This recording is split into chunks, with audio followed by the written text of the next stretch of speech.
are filing an amended complaint. We have two cases, the Schaefers and then the Burgesses, and we're filing an amended complaint in Aaron's case, which is currently pending right now, but we're filing a new complaint today. And in Bob and Cynthia's case, we are at the point now where we're ready to enter the pre-suit period in a medical malpractice case in the state of Florida, meaning we have an affidavit from a physician, and we're ready to move forward with the case. Both cases are against Sono Bello. So first, I want to talk about Aaron's case briefly. Aaron's case has been going on. Can you give us the names of everyone? Sure. So we have Aaron Schaefer and Jonathan Schaefer. And then we have Bob. How's the spell for Jonathan? Jonathan is like you with Jonathan. And it's E-R-I-N? yes. And Schaefer is Schaeffer. And Burgess is Burgess. And Robert goes by Bob. And Cynthia, who you can see her photo, goes by she went by Cindy.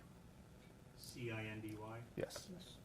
I'm sorry, you said Schaefer was C-H-A-F-F-E-R? Chaeffer. Schaeffer.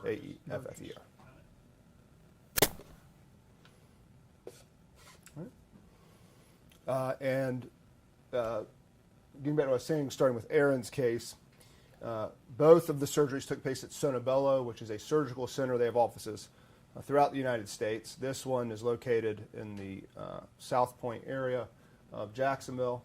All the surgeries are done in an office setting. So Aaron went in. She had some weight loss. I think he lost about 100 pounds. So she had some loose skin, which happens after weight loss. So she went into Sono Bello to help with getting her body back how she wanted it to look after losing the weight. And she goes in.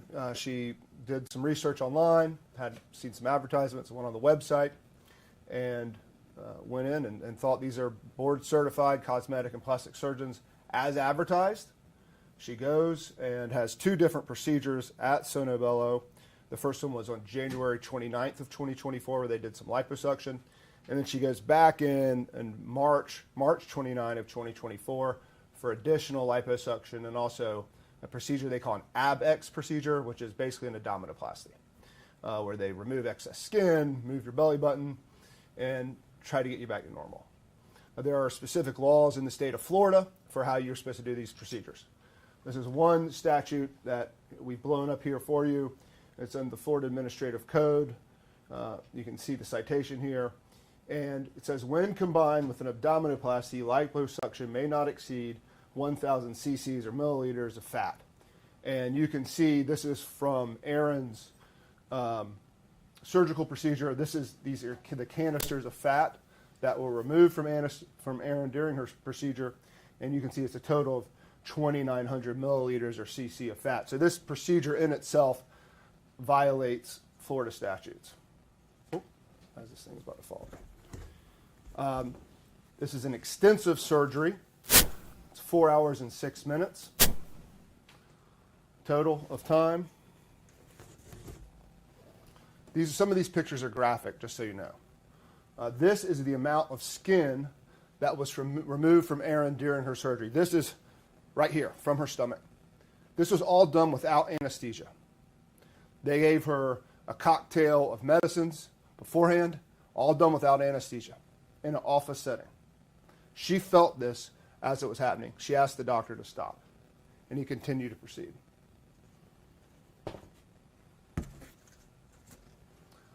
Aaron lives in Georgia, just north of the Florida border.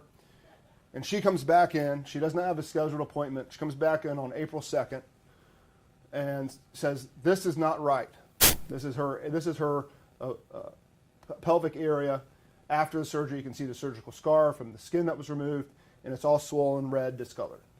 She goes back in and says, "This isn't right." Goes all the way down to Sono Bello from her home in Georgia, hoping the doctor will see her. The doctor's there. He doesn't even take the time to go see her. And as it's written here in the note by the nurse, Dr. Herrera viewed this photo, states he has zero concerns. Zero concerns about his patient when she drives all the way down to Georgia, doesn't even go see her with this going on in her body, which is an obvious sign of infection per the experts we've talked to.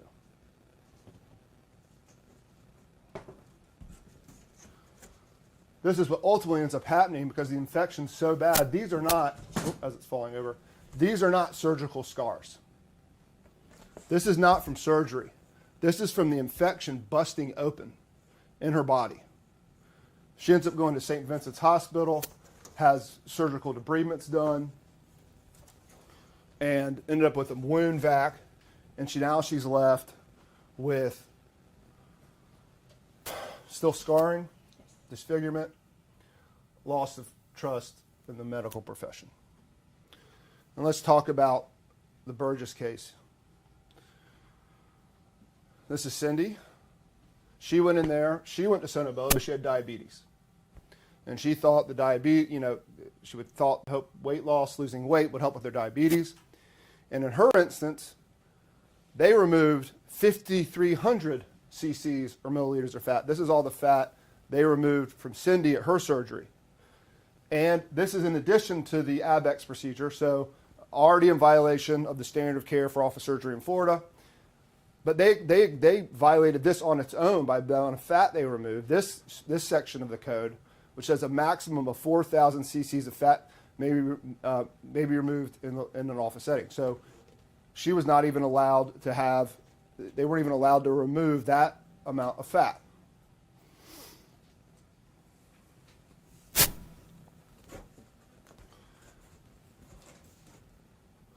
This surgery is even more extensive, 5 hours and 1 minute. This is the extracted tissue in Cindy's case. As you can see, the difference between Cindy's case and Aaron's case as far as the surgeons that performed them. In Cindy's case, there was a board-certified cosmetic surgeon. Aaron's case, it wasn't even a board-certified cosmetic or plastic surgeon. It was an OB-GYN. So here we have the extracted tissue that was removed from Cindy during her procedure. This is how she looked after the procedure. Obviously something's wrong. Then it turns into this. The wound keeps opening up.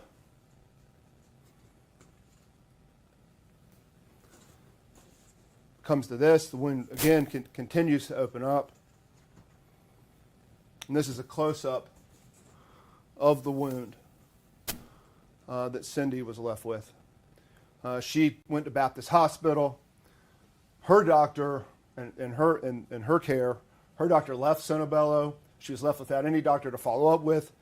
She followed up at Baptist. They did all they could. Extensive wound care, extensive debridement. Unfortunately, due to the infection, she suffers complications of the infection, and she ultimately died of a pulmonary embolism on July 11th of 2025. And I want to talk a little about Sono Bello as well. This is from their website. It said, this is from their website back, and we've dated this from the Wayback Machine back in December of 2023 when Aaron was, this is at the time when Aaron was looking at the website, when she's trying to make a decision of where to go.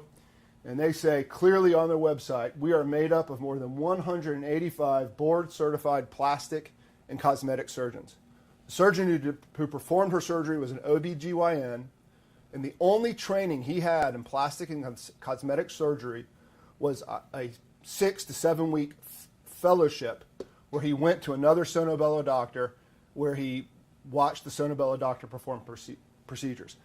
Plastic and cosmetic surgeons who do this, not only do they go all the way through medical school, then they do an additional real fellowship in an academic institution, which is a 1 to 2 year program where they learn how to do these procedures. Instead, despite these advertisements, she has a person who is not qualified to perform these procedures at any hospital in the state of Florida.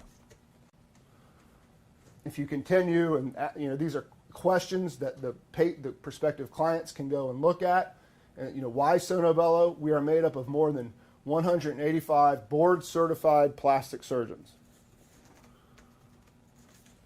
What are Sono Bello's credentials? We are made up of more than 185 board-certified plastic surgeons. Again, per Florida code, in order to do these types of procedures in an office setting, The surgeon must have staff privileges at a licensed hospital to perform the same procedure in the hospital. The doctor who performed Erin's procedure did not have staff privileges anywhere in Jacksonville.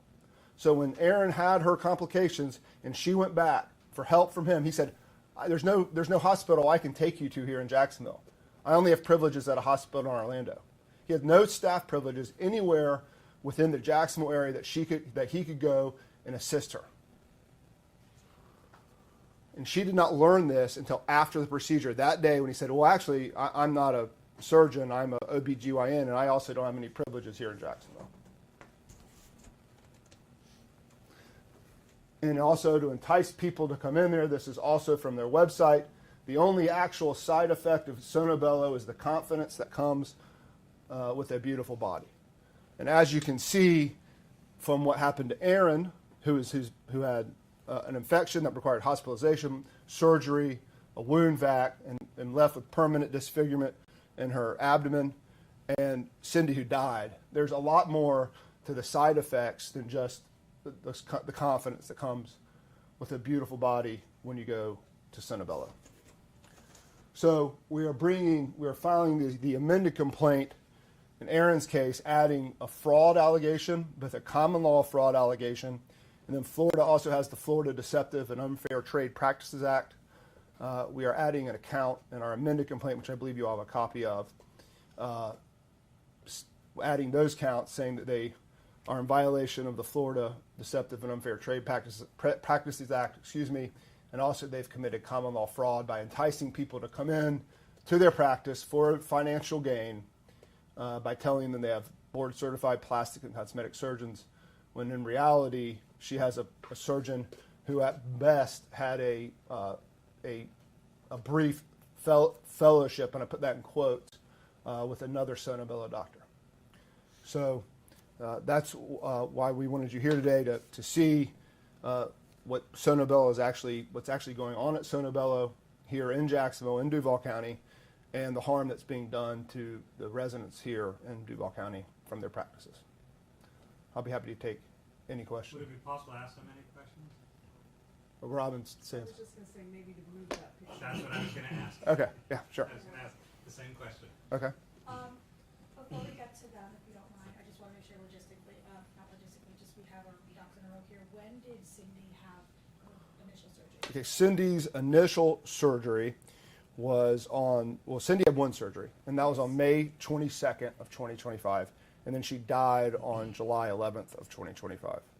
And Erin had her first surgery on January 29th of 2024, her second surgery on March 29th of 2024, and then she was in St. Vincent's, Riverside, from April 5th, 2024 to April 11th of 2024. And did both of these surgeries happen at the same location? They did, at the Sono Bello location. There's only one location here in Jacksonville. It's in the South Point area, in an office park. And just for my understanding, so your lawsuit was already filed? Yes, we initially filed her lawsuit as just a medical malpractice case alleging the negligence of the doctor and failing to properly. The initial allegations were, one, this doctor had no business performing these procedures. We had a affidavit from an OBGYN saying OBGYNs are not trained to perform these procedures and OBGYNs should not perform these procedures, and also the mistreatment of the infection itself. We've now added in today additional allegations of fraud, and that was based on our further discovery that we have learned so far in the case of the fraud that occurred at Sono Bello.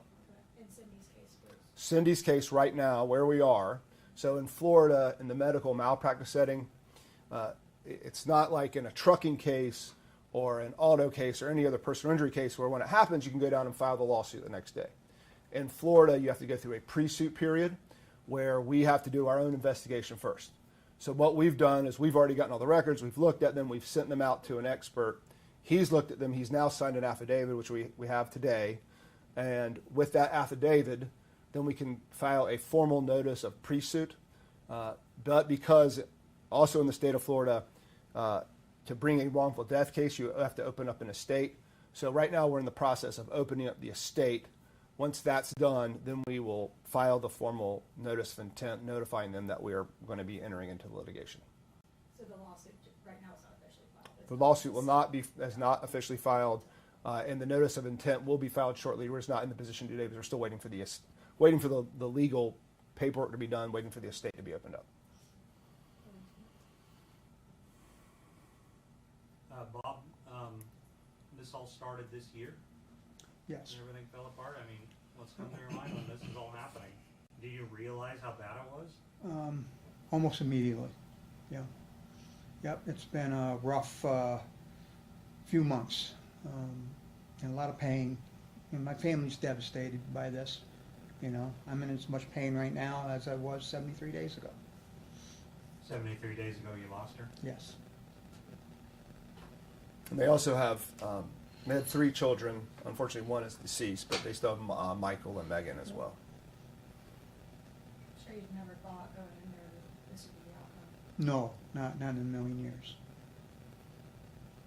What was her hope? She wanted to see if it could help her with her, basically she was pre-diabetes, and she was hoping that this surgery would help her with that, and was told that it would. Not expecting what happened. You know. And everything seemed above board with you originally going in? Everything seemed above board. I was a lot more hesitant than she was, but she really wanted to do it, so I supported her. So yeah, everything seemed above board. She checked, as Seth said, she checked out the everything out and felt it was safe. And Aaron, how are you doing today? You know, it's very, very bothersome because, you know, I'm left with these scars, these constant memories of what essentially could have happened. You know, I was very lucky that it didn't. You know, going into it was extremely scared, a little nervous about it, and then to have these, you know, this infection it's just devastating. It's devastating. Sorry to interrupt there. And one thing that stood out to me, what he said, is you felt everything. Yes. Talk to us about that. Can you put it into words? I felt like I was being skinned alive. I mean, that is the best way to put it. I begged him to stop. I wanted him to stop. The pain was excruciating. The moment he began, I said, "Hey, I feel this," and he said, "You're fine. Hang in there," you know. And I'm like, okay, maybe, you know, just take some breaths. He's gonna help. You know, this is gonna go away. And it continued through the entire procedure, where I began to cry, and I begged him, "Please stop, please stop." And And he never stopped. how long was the procedure? It felt like to me that it was about 3 hours, 2-3 hours, Well, I which think obviously it was like 4. it was 4. When did you all, on both sides, start to realize overtly something was wrong, beyond not liking it? I mean, like, something seems not legal here. Do you wanna go?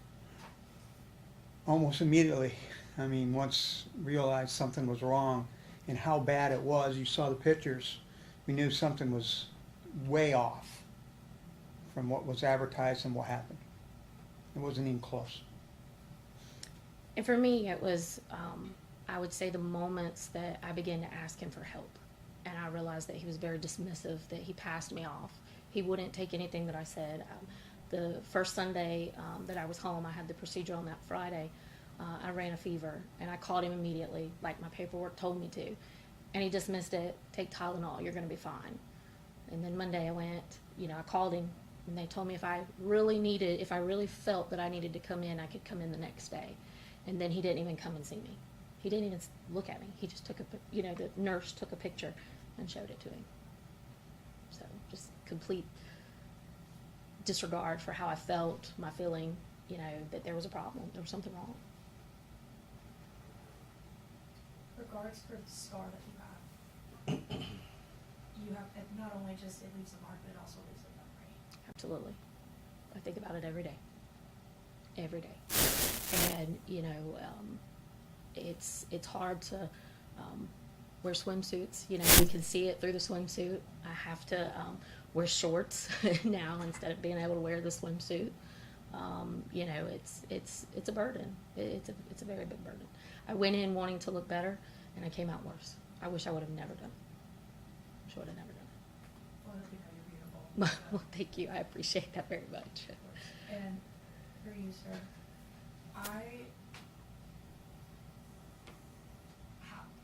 she must have gotten sick so quickly. Within the first week. Yeah, within the first week. We knew something was wrong. So, we followed up with Sono Bello and then realized we weren't going to get the care we needed, and we went to Baptist. And Baptist did a very good job. You know, so that's all I really can say. I don't want to go too far, but Seth did a good job explaining it. So.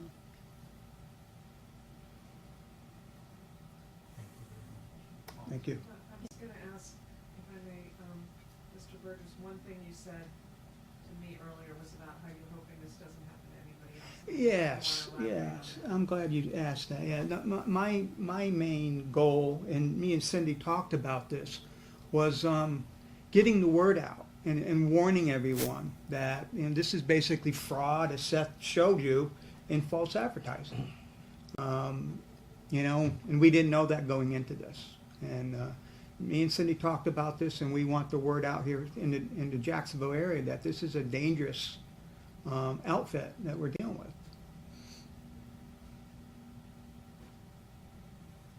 Thank you. Thank you guys. Thank you.